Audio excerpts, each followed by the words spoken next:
Good morning and welcome back to the Brother Main podcast. I do hope it's a great morning for you.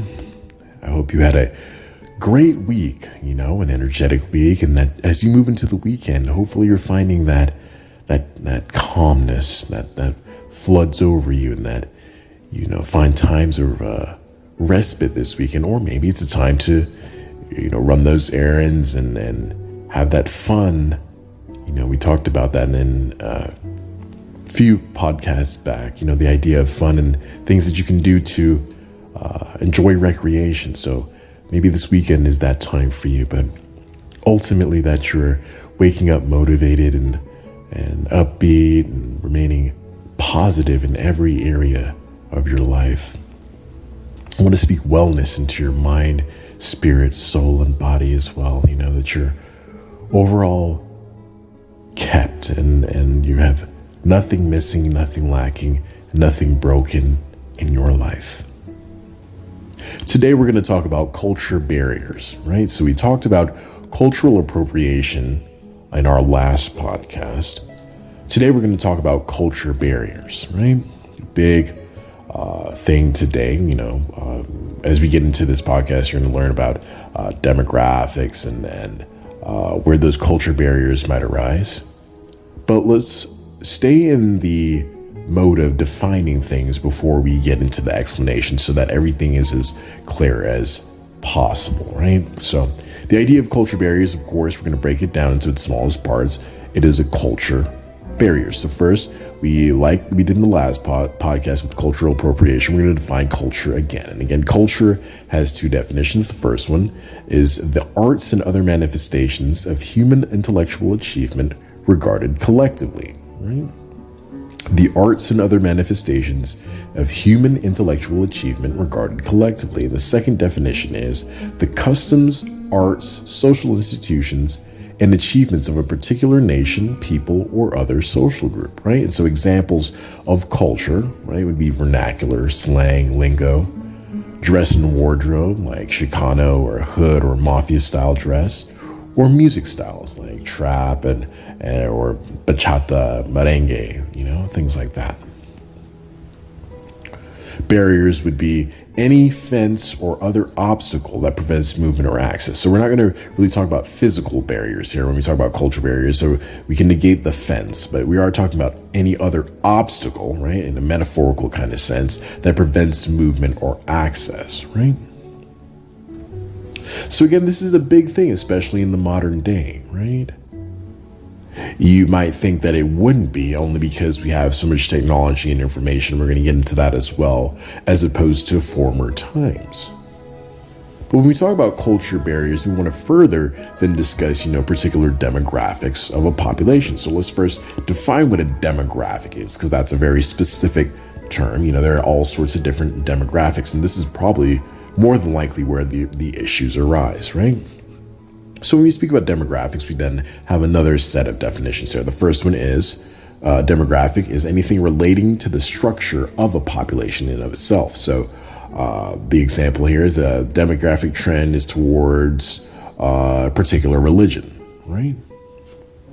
Or two, the second definition, demographic is a particular sector of a population. So it's basically another wording of that.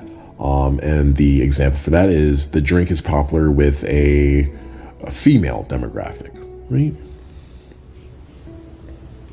Right, so demographics are typically age, older, younger, millennial, boomer, race, black, white, Latino, Asian, gender or sexual identity, which again is huge today. Gender, male, female, binary, sexual identity, LGBTQ, which is lesbian, gay, bisexual, transgender. Religion could be Jain, Sikh, Tao, Christian, Muslim, Confucius.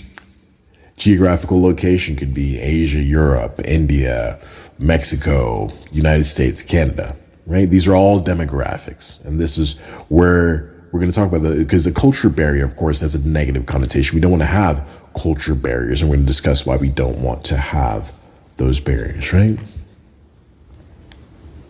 So if you're someone like me, you like a nice birria taco. We're going to start right there, right?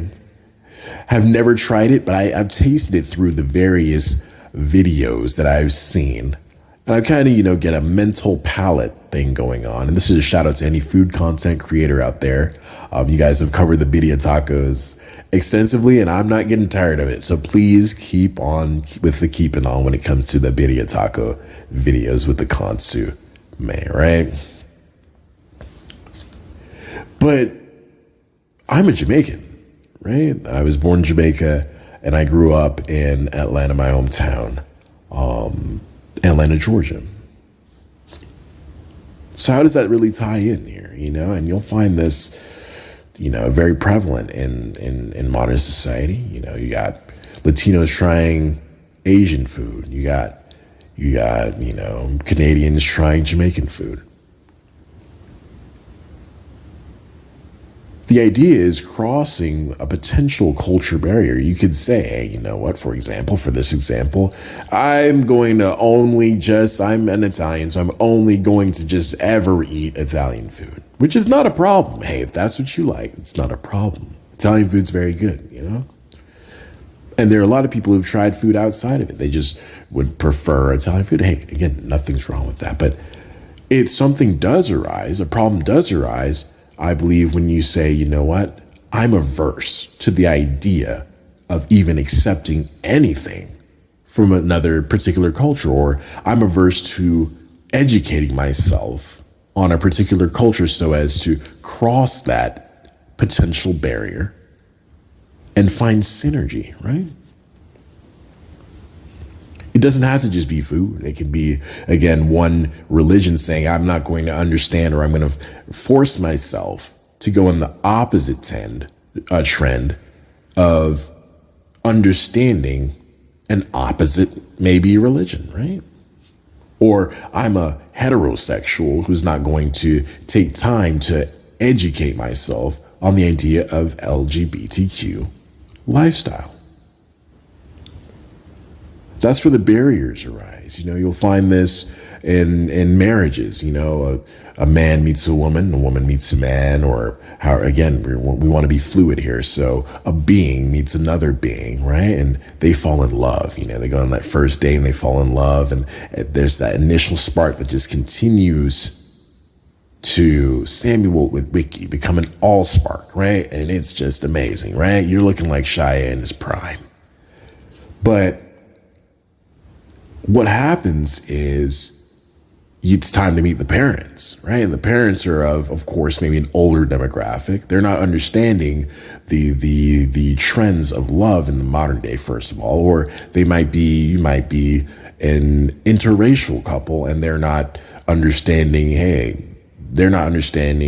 the opposite race's demographic, right? And so a culture barrier arises. You still want to follow through with the engagement in the marriage. If it gets to that point, it's a beautiful thing. And you're like, there's nothing wrong with my significant other. It's just maybe their parents don't understand.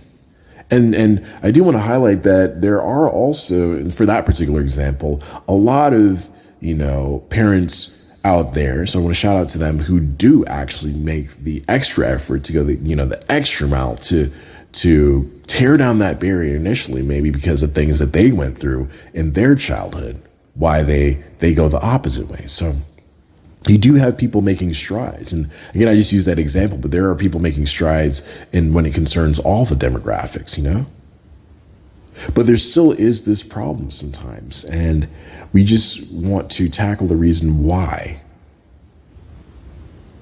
so as to make that change. I have to ask myself, am I guilty of it too? Have I ever been guilty of it? Not really, That's not for me to toot my own horn or slap my own butt cheeks, but it's to say I've never really been that person, and I never will be that person,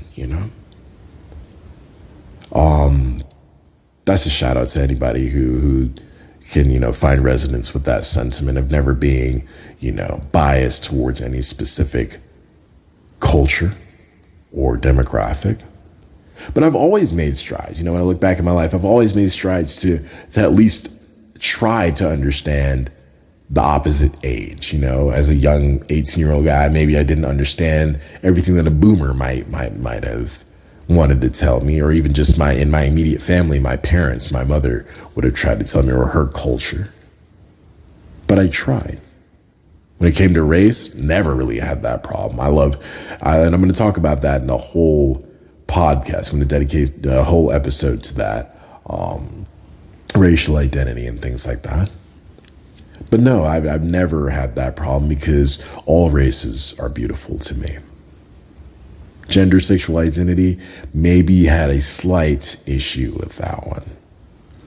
Just because I didn't understand, binary, or things like, which is very prevalent in the modern day, or the idea of changing pronouns and stuff like that. So that's where I might have had an issue, but I never really had an issue with LGBTQ or your own personal sexual identity or gender. Religion, I am an avid Christian, I will always be, but I've never had a problem with religious tolerance, or setting up a barrier between myself and another religion. I'm never going to convert to what you believe in your religion if it's opposed to mine. That's never going to happen. I'm an avid Christian, will die an avid Christian, and then we'll live eternally. But it's for me to, while I'm on earth, never, from my perspective, never place a barrier between, if you are a Jain or a Sikh or a Tao, it's not for me to look down upon you or create a cultural barrier that's going to keep us from finding tandem resonance in good and perfect things. And geographical location, if you have been paying attention to the Brother Maiden podcast, I did that whole A Walk to Remember series where I discussed, that epic journey for me, where that drew me closer to God, but it was also a geographical 3,000-mile journey. And I met a lot of cool people in a lot of places. And it's funny because that, of course, I'd love to do way more traveling, and hopefully God willing, I'll do way more traveling, Uganda, the Orient, of course, Thailand, the Philippines, Mexico, most definitely, Canada. And hopefully I do a lot more traveling, but geographical location, that's one where it's somebody from a particular geographical location, having this culture barrier where he doesn't understand, it could be an Asian man doesn't understand, Asian immigrant, of an older generation. So you'll see how it compounds as well. You might not understand trap culture and Chirac, drill music. Like, what the hell is Chirac drill? Like, what? Chirac drill the noise? What is going on here? You'd be like, we need to maybe call authorities here, because are they really doing what they're saying in the music, man? That's the whole thing. You might be seriously alarmed if he doesn't understand.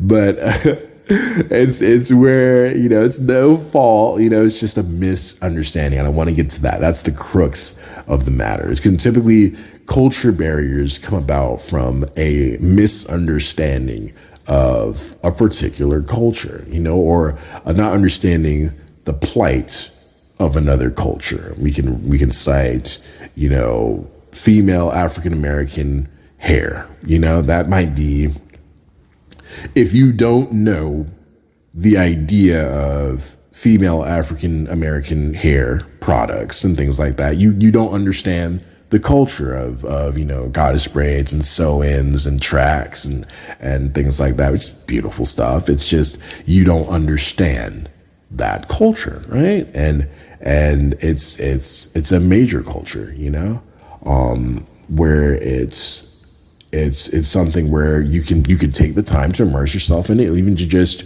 you don't have to, conform to that idea, but just understand, that, break down that barrier. It could be,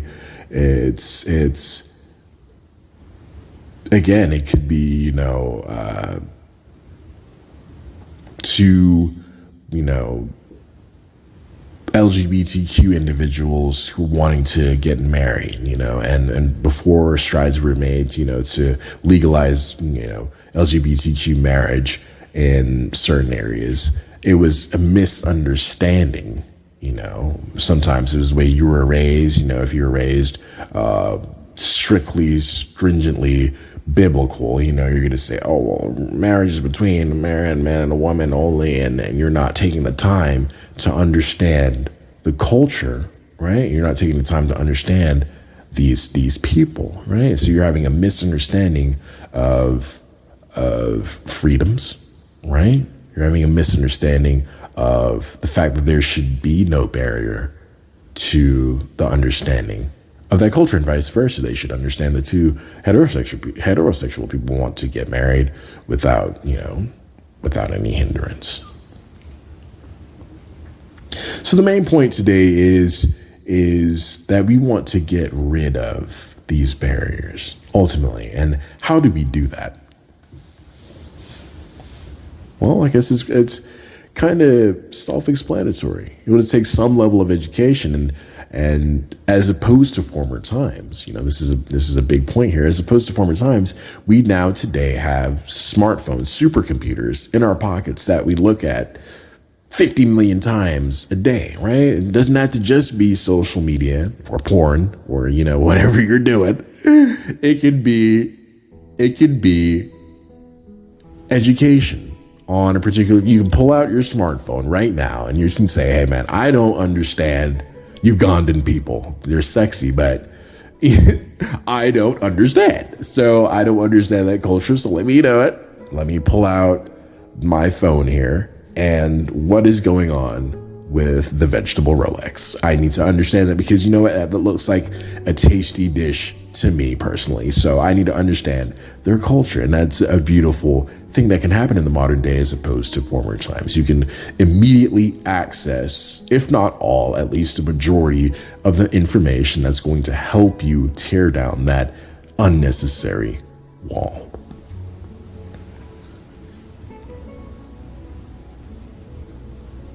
If we don't, there are serious implications, especially if we have this technology and move forward from this point into the future. There are then going to be implications, right?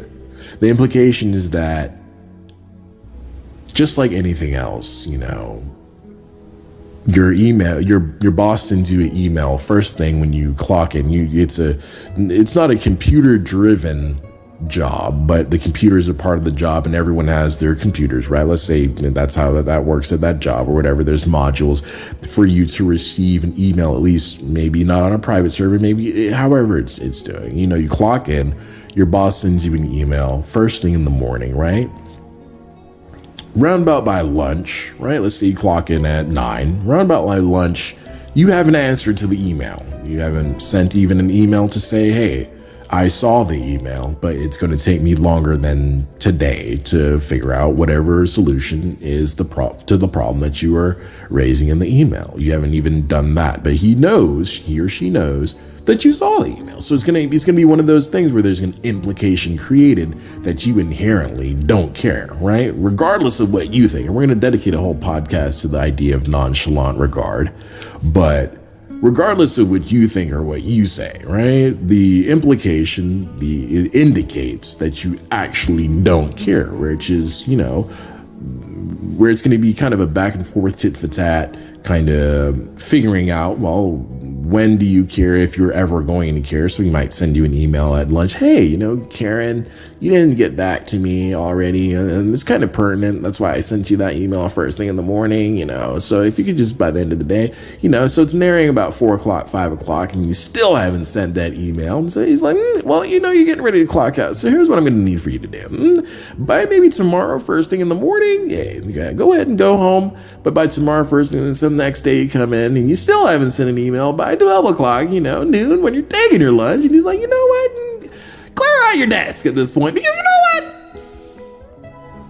You don't care about your job. So I'm going to find somebody who does. And that's the business culture, but it transfers over because this is sort of a business transaction here, kind of. Do you or do you not care about somebody else's culture, right? If you care, you're going to do everything to tear down that barrier, right? So care. And I would say, on my end, maybe I need to make more strides to understand certain cultures, but not really, and that's a beautiful thing. If you're out there again and that really hasn't been a problem for you, that's a great thing, The final word is, let us decimate these barriers that tend to keep us culturally exclusive, fusing our inherent identities in a cosmic dance, so fervent in its homogeneous rhythm that nonsensical, counterproductive distinctions fall by the wayside of our collective consciousness. Thank you for listening, and blessings from the Brother Man.